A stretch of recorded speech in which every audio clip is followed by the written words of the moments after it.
Welcome everyone to another Conversations in the Void. I'm your host, Graveyard, joined as always with my off-screen producer, Salem. He's in the chat. Say hi to him.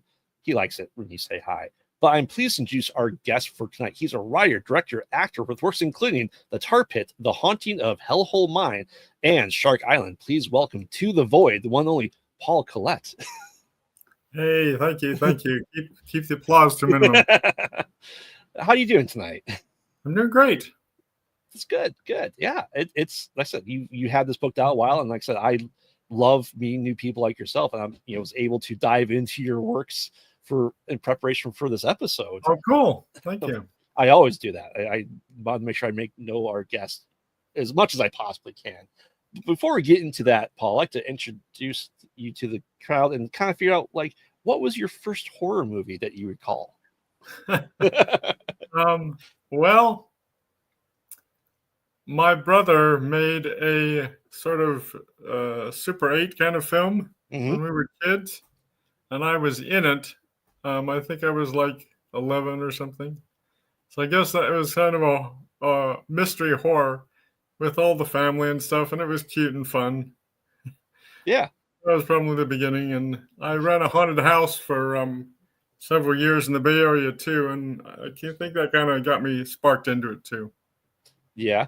But what about your first one that you watched? Do you recall? Oh, the first one I watched. Yeah. Boy. Oh. I'm not sure it was, but I think it's going to be The Ghost and Mr. Chicken, which is kind of more comedy. But when you're a kid, it's still a little scary. Yeah. That movie it's definitely something else, because we do another show where we review horror movies, and we did horror comedies, and that was on our list. It's been a long time since I watched that, but yeah, it is like in that same vein of like Abbott Costello Meet Frankenstein, but right. It's not at a haunted house. Yeah. But I would say The Shining probably was the first one I really remember. Yeah, that's a good first one. Probably too early for my age, but I think we all kind of have that first horror movie that we're a little too young for. Mine was Child's Play. My older cousins, I was probably 4 when it came out, and then I saw it, and my cousins were like 18. So like, yeah, we should watch this with our young cousin who about killer dolls. Why not? What could happen? Yeah. Just a movie. Yeah, scared my older sisters to death, but I was fine with it. Now, is that saying something about me? Maybe. But so it depends a lot on how many people you watch it with, Yeah. Oh yeah. If you watch it with friends, it's not as bad. Yeah, I see. I can definitely see that. My sister used to watch them with her friends, but I'd sneak outside the house and start like tapping on the window while they're watching it. What a brother's gonna do. Of course. Now, we talked about, your first one. What kind of is like an underrated horror movie that you think doesn't get as much appreciation as it should, if you have one? Well, I think I would mention the Haunting 1963. If you're familiar with it. It's black and white. There's really only 4 characters. Well, I guess 5 or 6, but almost no special effects. It's all about what you can't see and what you hear, and you hear the inner dialogue of the characters and stuff, and it's really creepy and disturbing. And the lack of music, the lack of sound. In some scenes, there's no working on ending. I noticed these things. There are certain scenes where there is no room tone. It's just quiet, and you're like, it's unsettling, There's got to be some sound. There's got to be some little breeze. There's nothing. Something wrong with that. Yeah, I mean, I've always been an advocate that sound, or really the lack of sound, is a character in itself when it comes to a movie. As you said, it puts you uneasy because you have to have some background noise, right? Yeah. There's always that talk of people going to the most soundproof room. They literally can't even hear themselves, and most people don't last more than a couple of minutes in it to have zero noise. Yeah, and it's a pain when you're editing and you don't have a good room tone for that location, like a mine tunnel. Mm-hmm. And I need some room tone. You try to get room tone that was recorded for one of the shots, and you keep getting airplanes flying over. It's like, well, I can't use that. So then you're trying to find artificial room tone, and it can drive you crazy just hunting around for sound effects. Seems ridiculous sometimes.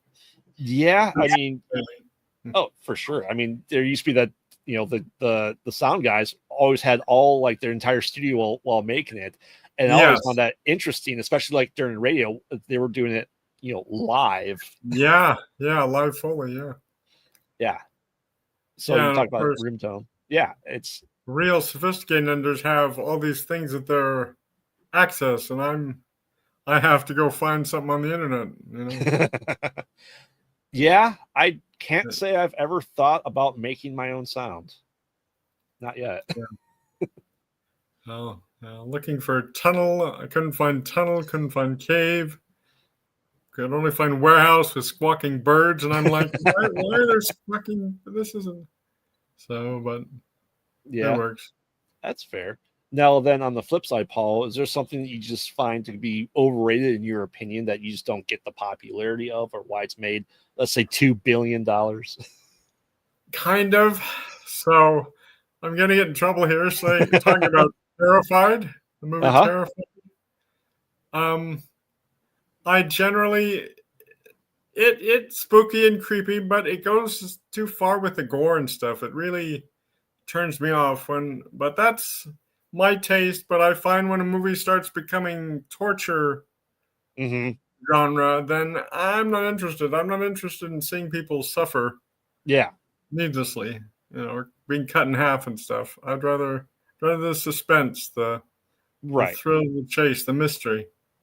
Yeah, my wife is the same way. She watched the first Saw when it came out in theaters with me and the first Hostel, and she goes, never again. Yeah. I'm not doing these. Those are off my list. Yet Halloween, the original Halloween, really isn't too bad. There isn't actually that much gore and stuff, and yet it's so intense. Oh yeah, I mean, after the first scene of Halloween, there's 46 minutes between the next kill. Oh, huh. Yeah. But it's good. But I think you said almost more of a minimalistic kind of approach to it. We don't have to show everything because our minds will fill it in for us. Right. And it's usually better than you can fill in. Oh yeah. And that's, so I think Terrifier is good for indie films. I think it's done great stuff for us, and they're using still practical effects, and it brought more of the mainstream eye to practical effects again, because indie's been doing it forever. Yeah. I think it could have been. I just think it could have been done in a way that could have been scarier and less gory, and it would have made it better. Yeah, that's perfectly fair. I think they really went off the deep ends with number 3, and I'm terrified to see what number 4 is going to look like. Yeah. So it feels like it's been the trend the last 10, 20 years to try and push the gore factor, and no, it's just not my game. Yeah, I think the 80s was the pinnacle of it, and then all of a sudden they realized it was getting too graphic, so we started having the censorship and the toned down kills, so we kind of went away from that for about 20-ish years. Right, and now that they have free reign, they can do what they want. So I guess. Yeah. Now, you talked about your brother making your Super 8 films. Is that really how you got the acting bug then? Well, the way I got the acting bug was I was in high school, and there was a church production that they were putting together that was going to include everybody. I was a very quiet kid. I was a lamp in the room with eyes. I was mostly invisible. And they're announcing they're pumping up everybody about how exciting this little show is going to be. They're going to do this play, and who's going to play what character and what. And then they got to the lead, and they announced me, and I was like, "What? No one would pick me." But I never had trouble doing public speaking. So I was like, okay, sure. And yeah, I loved it. I really enjoyed it. And that's definitely what sparked my interest and got me involved in doing more and writing and producing and directing and everything. Yeah. I mean, after that play, did you do more in high school or in college with it?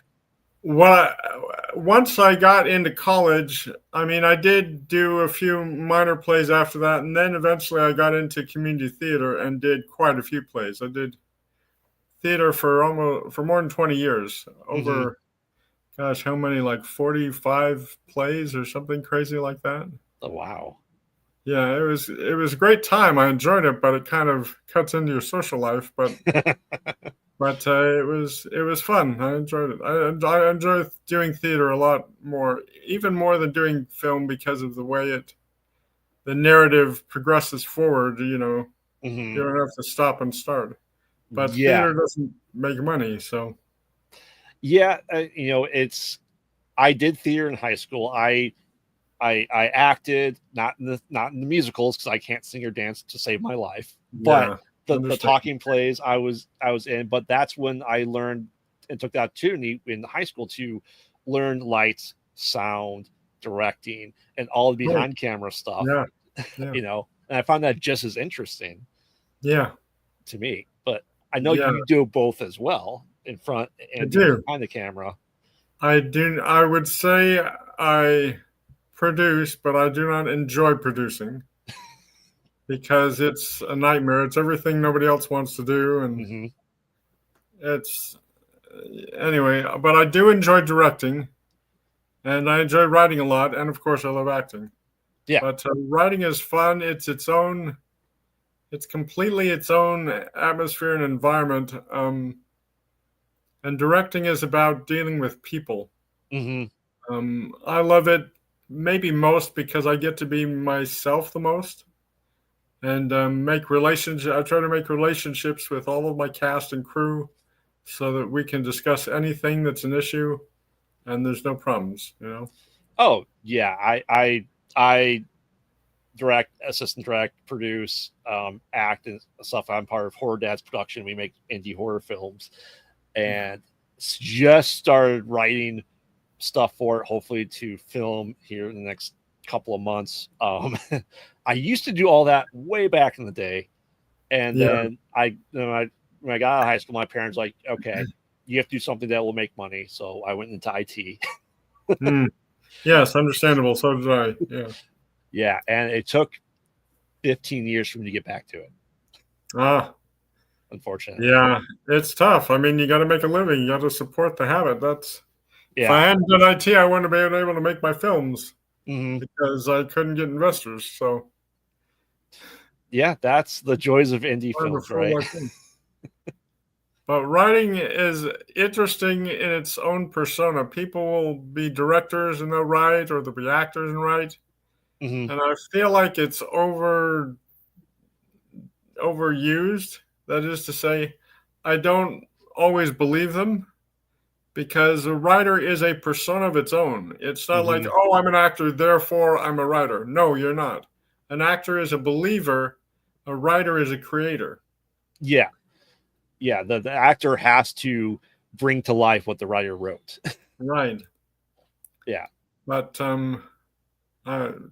just thinking of it, my writer persona gets hidden sometimes. It's a shame because I like to bring him out and write again, but I have to kind of put myself in his own mood and stuff.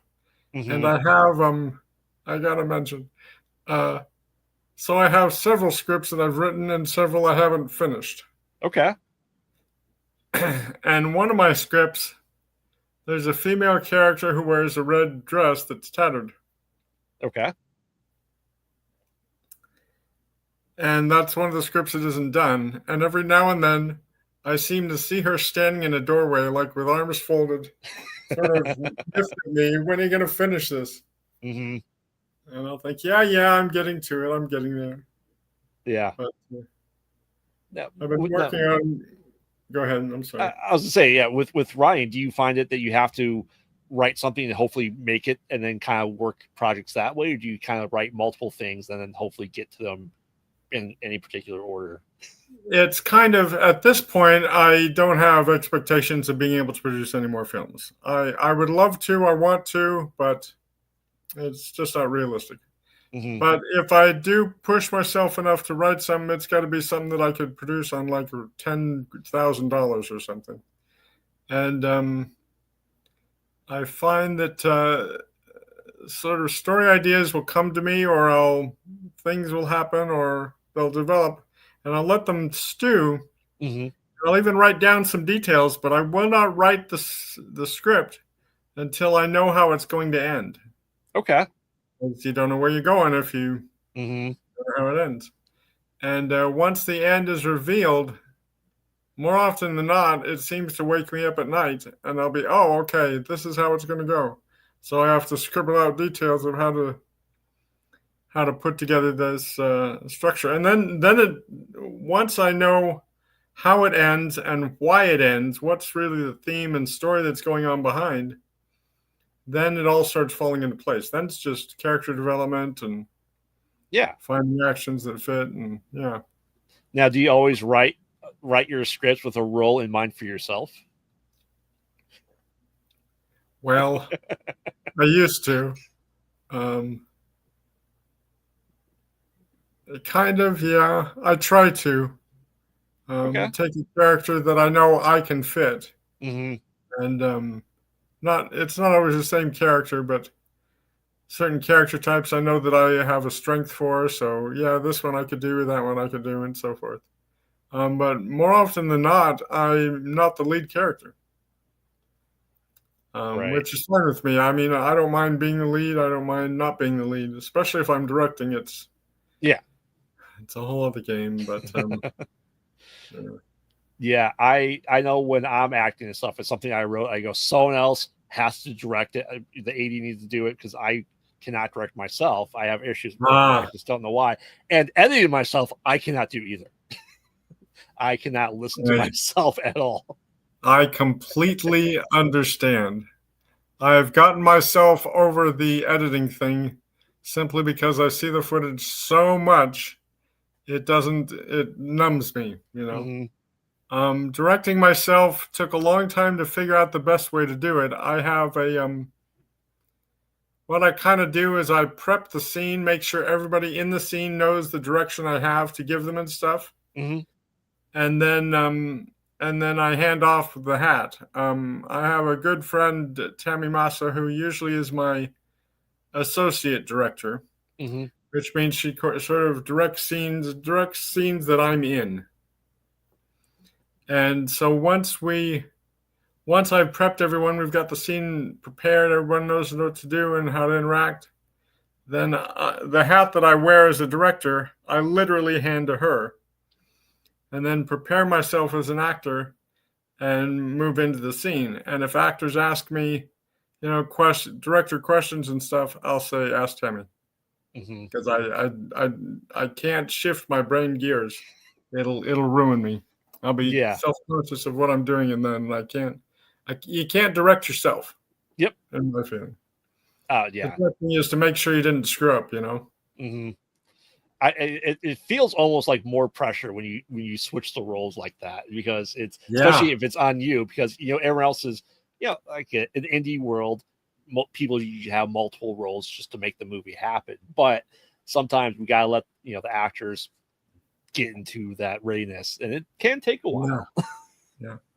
And it's making sure that my associate director knows what my vision is, what I'm looking for. This is why it's great working with Tammy, because we've known each other for more than 20 years, and she's usually my production manager. So she already will sort of mumble together what I'm thinking, and she'll fill in part of the sentence, and I'll fill in the rest, and we're like, yeah.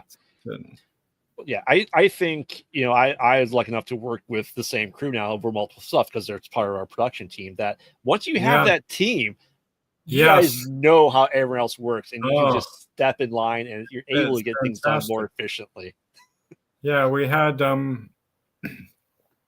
Jan Frame is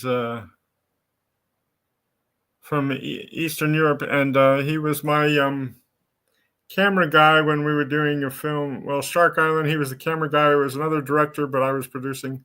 Mm-hmm. But Jan did a good job. And when we came back for like pickups for Wild Track, him and I talked and we did the pickups together and stuff. And when it came time to do my next film, I was like, let's try Jan. I know he's in Eastern Europe, so he might be a little rough around the edges and stuff. But he was great, and I've used him for every film since. Now, so rambling, but what I love about him as a DP is he lets me be the director. Mm-hmm. I don't want to know how to frame the scene. I don't want to know what's going to look best and decide, well, I want lighting coming from here and there. So I would go to, we'd set up for one scene at the Haunting of Hellhole Mine stuff. Mm-hmm. And we'd prep for the scene, and he'd be prepping, and I'd be talking to my other crew to get things ready. And then I'd go to him, and he'd already have the camera set up. And he'd say, how is this? And I'd look through the lens, and I'd be, yeah, that's good. That's good. Yeah. Yeah. Rarely did I ever have any notes for him, because he just knew what looks best anyway. Mm-hmm. He had that experience, and he wasn't interested in telling me how to do my job, and he wasn't looking for me to tell him how to do his. Yeah, that's a well-oiled machine. Exactly, and that's what you want, that kind of crew that you can keep. Mm-hmm. Like I guess Clint Eastwood used a lot of the same people a lot too, because it was, once you find someone that really meshes well with you, yeah, why wouldn't you? Oh yeah, we is where we're at here. We like I said, the main crew is the same actors, because we shoot, if we're shooting something that takes place in Connecticut, we go to Connecticut to shoot it. Nice. So then that's a way to get the actor pull up and try to get more local people to that area, so we can work with different actors and get more variety across the board. Yeah, you got to have variety with the actors. Yeah, for sure. Yeah, I mean, you always have that one or two people that you just bring everywhere you go too. Yeah, we shot Hellhole in Salinas, California, which is not a film location. Mm-hmm. And originally we were going to shoot in Los Angeles or San Francisco, but Tammy had access to land and where we could build the mine set, and we could have the exteriors, and we could have the bar and everything. It was like, well, we should really do it in Salinas, then make all the actors travel to Salinas. We'll put them in a Motel 6 and shoot the film in, this was 14 days. Yeah, wow. And it worked well, surprisingly, too, because having them all away from home, living in a motel together, kind of made an even stronger family bond between us all. Oh, yeah. Well, like I said, my first time on like a set that had multiple people from essentially Chicago to Connecticut, and being actually away for 9 days. And you're right, it is a family. You build a relationship because you're with the people 24/7 for pretty much the entire shoot. Yeah. And like you kind of miss them after the shoot's done. Very much. You do. I do miss them. I want to catch up. I still keep in touch with some, but you don't have as much to talk about unless you have a film ready. But one of the things I enjoy, well, in my style of directing, I'm dad. And as dad, I'm particularly protective of my female actresses. As my daughters, and so make sure crew isn't giving them a hard time, or other actors, other siblings aren't harassing them. Yeah. But I try to develop that and build that ahead of time before we start shooting. Develop all the relationships with the actors, do rehearsals, do it through Skype or whatever. Same with crew, talking to them, understanding them and stuff. And when we were on set of Hellhole, Matt noticed one of the actresses, Morgan, who plays a Native American girl, Yeah. We were on break, lunch break, and she was laying against my back asleep. And Matt said, "How do you build that level of trust?" And I said, I just do. We talked for a long time. She knew who I was. She knew how I was going to be. I treated her with respect. She knows she's safe. And that was, it was a compliment, that she could fall asleep on my back. Mm-hmm. But yeah. Yeah. Now, Hellhole was essentially a longer version of your short from like 17-ish years prior, correct? Yes. Yeah. The prior one, which is a little cringy, it hurts to think about, was kind of an investment trailer. We were trying to use it as a way of showing someone what we could do. Mm-hmm. But, finding investors is like hunting for unicorns. Right. So, but it did teach us a lot. Taught me too about vetting actors, and crew and stuff. And we building that cave that we built with it was good, but it was hard. It was the hard way to build the set.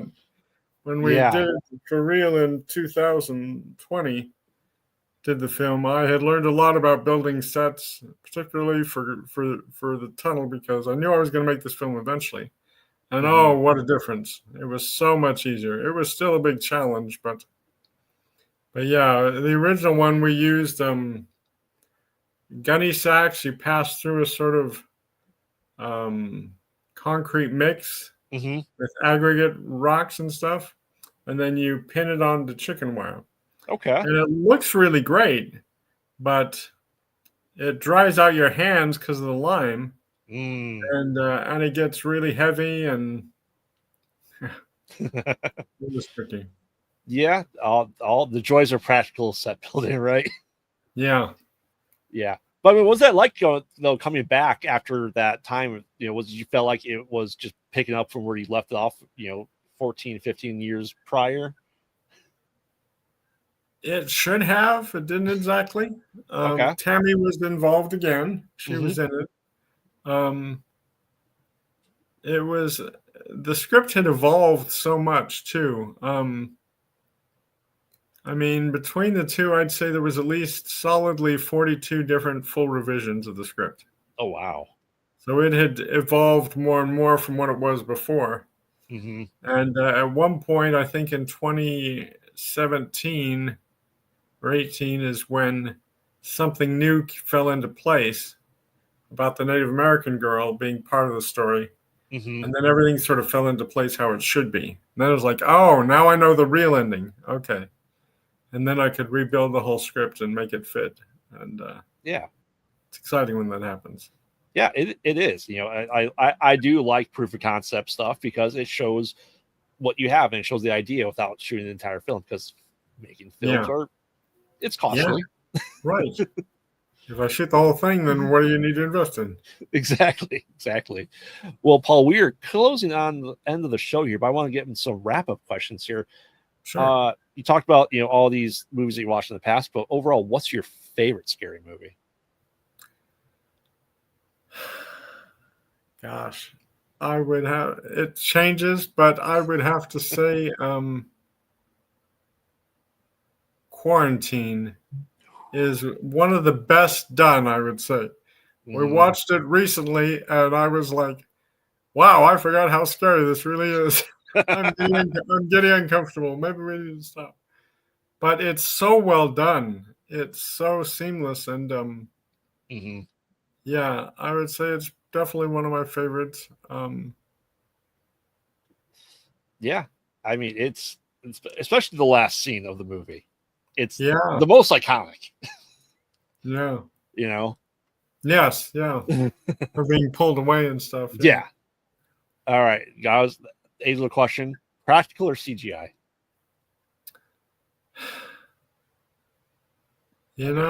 Always do practical if you can, in my opinion.